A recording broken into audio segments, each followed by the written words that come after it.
How's it going, everybody? Today I'll be doing a long-term review of the KUAT Sherpa 2.0 bike rack.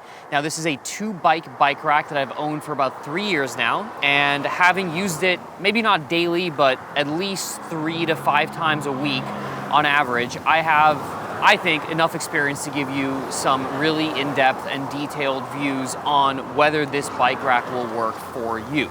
So today I'll get into the specifications, I'll get into the overview of what I like about it and what I don't particularly care for, and then I'll give you my ultimate recommendation. So let's go ahead and talk about the KUAT Sherpa 2.0. Now before I get into the actual specifications and pros and cons of this specific rack, let me show you quickly how it works, just to give you an idea of what we're working with here.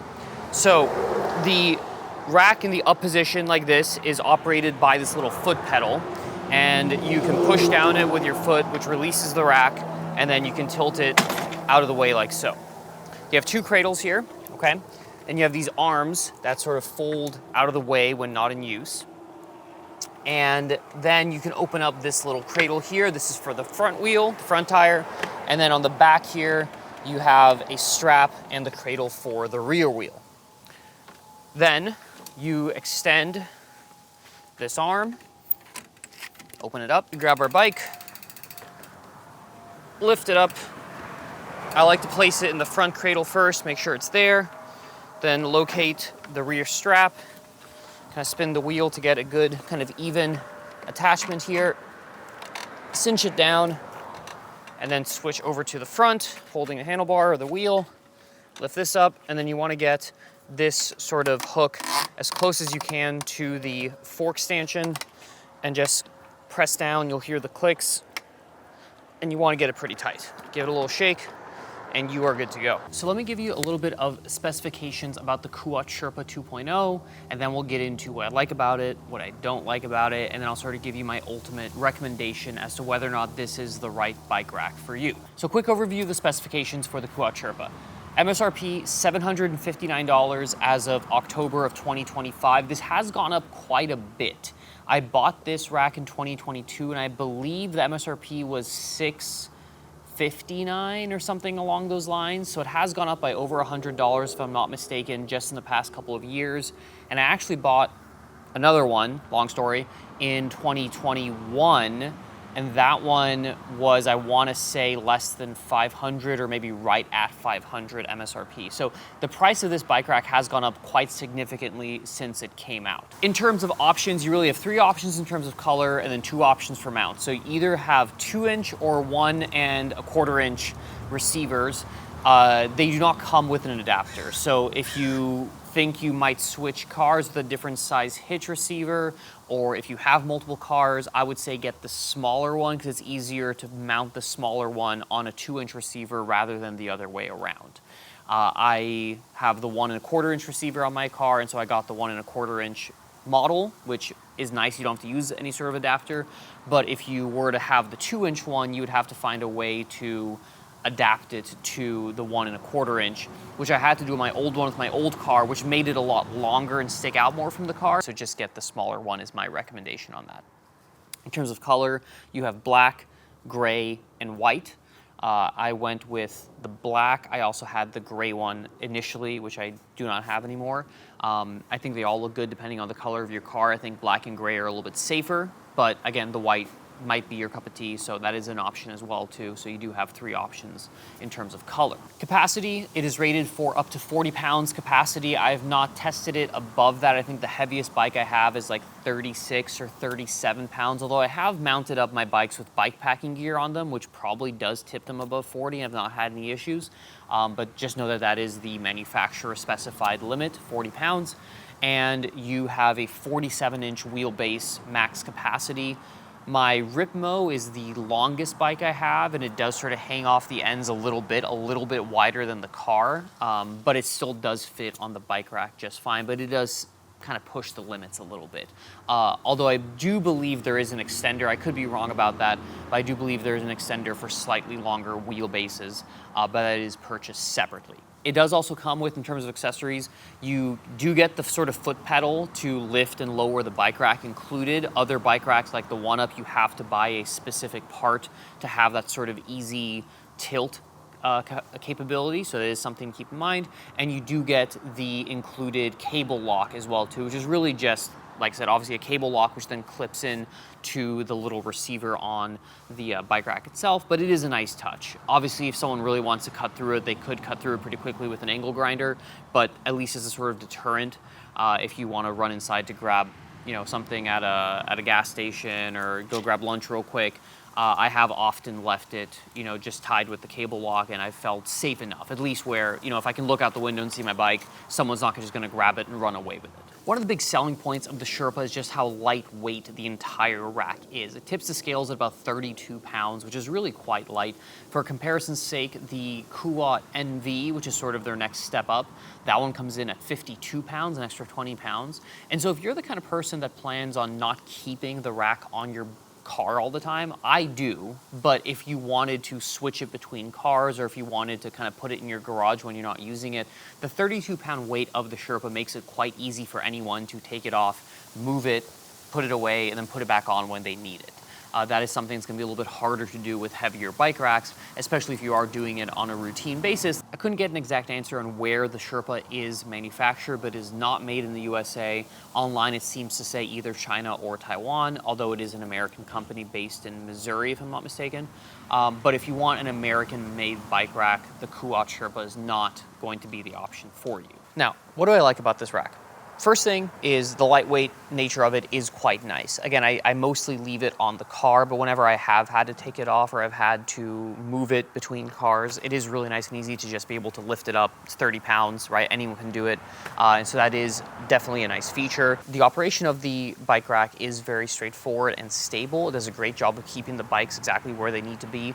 I've done some pretty spirited driving with my bike on the back of the car, driving up in some mountain roads, and I've never once worried about it moving or falling off or anything. Like, I can drive basically exactly as I do without a bike on the back and not worry about it coming off, which is a really nice thing. The bike rack works for a wide variety of bikes just fine. Like I said, I've got cross-country bikes, road bikes, downhill or enduro bikes, and they all seem to work just fine. The only one, which I'll mention in more detail in the sort of gripes or cons section of the video, is gravel bikes aren't perfect for this rack, or I guess the other way around, this rack isn't perfect for gravel bikes, which I'll mention a little bit later. So if you are primarily a gravel bike user, that is something to keep in mind. And then finally, while the price is high, I do think you get your money's worth. It is a well-made rack. It is easy to set up, easy to use, easy to adjust. It's held up just great for me. Obviously some wear and tear, but this is something I use on almost a daily basis. And I really think it's a good rack. So, if you're looking for a 2-bike rack, especially for a smaller car, I've got mine on my Fiesta, which is not a big, SUV or truck. It's a great option, right? There are cheaper options. There are nicer options, but I think this does kind of hit that sweet spot of price, despite being expensive, I will say, but not being ridiculously expensive.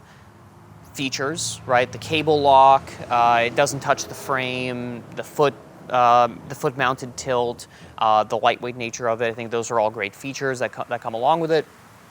And just general build quality is all really, really good. Now, for the cons of this bike rack, let's go back out to the driveway to kind of explain exactly what it is that I don't love about this rack, and then we'll come back here to give you my final thoughts. So as far as complaints or downsides or whatever you want to call them for this specific bike rack, I have 3 principal ones, which I'll get into right now. Now, I have these 2 exact bikes loaded up here to kind of highlight these 3 issues. Now, starting off with my smallest gripe, a positive is that this cable lock is included with the bike rack, which is a really nice touch, right? For other bike racks like the One Up, you have to buy it separately, so it's nice to have that included with the price, although again, it is a high price, so you'd think that a $5 cable lock would be included, but nevertheless, they do include it.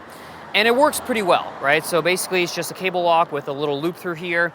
It clips in right here, so what you would do is you would feed it through your bikes, and then you feed the sort of tag end, if you will, through the loop, and then you clip it in, and there you go. Now, this works well. My one gripe with it, although it's not an enormous one, is that it's not really long enough to actually do the frame and both wheels on both bikes. You kind of have to pick and choose what you want to lock. A cable lock like this is really not going to stop a thief if they're really inclined to steal your bike. They can saw through it with a hacksaw if they wanted to, or a cutoff disc or something on an angle grinder. So, you know, this is more of a deterrent, but still, it would be nice to be able to lock both wheels at the same time with two bikes, because, you know, that is something someone could steal pretty easily if they wanted to just steal one of your wheels. And so that is a small gripe. I'm sure you could get a longer one or get two and just kind of link them together somehow, I imagine. But again, that is a very minor gripe. Next up, a little bit of a bigger gripe is the fact that because this bike rack is pretty compact, right? The bikes are relatively close together. If you have a flat bar bike, mountain bike, next to, well, really any other bike that doesn't have a dropper seat post, what can happen is that the seat from one bike is going to interfere with the handlebar of this bike, or vice versa, right? Now, again, if you're driving down the road with this will damage your seat or your grip, or both, or even potentially your brake lever if it's close enough, right? So you see here, right, this would hit, this would rub against it, it would not be ideal. And so with this specific setup, you don't really have a ton of options beyond just actually taking the whole seat post out. You'd have to undo it or turn it to the side at the very least, and then you'd have to kind of go and fix it when you get there. So that is a workaround, but it is annoying that you have to deal with this. Now, if you have a dropper post on this bike, you just put the dropper down and then you're good to go. So two mountain bikes, this is less of an issue, and two drop bar bikes, this is less of an issue because they tend to be a little bit more compact, the handlebars. But when you're doing a sort of mixed mountain bike, non-dropper post bike, that can be an issue you run into, which again is avoidable, or, you know, you can work around it, but still a little bit frustrating. Now, the final, and I would argue biggest gripe for me at least, is this right here. If we move this cradle or arm out of the way, you'll see this paint that's been rubbed off on the fork right here, which happens from this plastic on this arm rubbing against it as you drive along. Now, again, this could be fixed, I guess, with putting a towel over, which I usually do sometimes, but sometimes you forget your towel or you forget to do it or whatever, and over time it does damage your paint, which is really frustrating because it shouldn't be damaging your paint as you're driving along. Now, this issue happens on rigid bikes like this that don't have a rim brake. If you have a rim brake bike, a road bike, it tends to protect it, but because this arm will go against the rim brake instead of the actual fork itself. But as you can see here on this rigid fork gravel bike, we have this little love mark, if you will, over here where the paint has been rubbed off. And then if you look at this mountain bike right here, you can see right here, sorry, I know it's in the sun, but you can see right here that there is a nice little love mark as well on this fork, this stanchion right here, which is annoying. You know, forks are expensive, and you can buy some really nice forks that cost over $1,000, and then you can have them scratched up by your bike rack. So again, the workaround is put a towel on this. So if you put like a microfiber here and then you kind of hook it in place with this and really push down on it, it will protect it.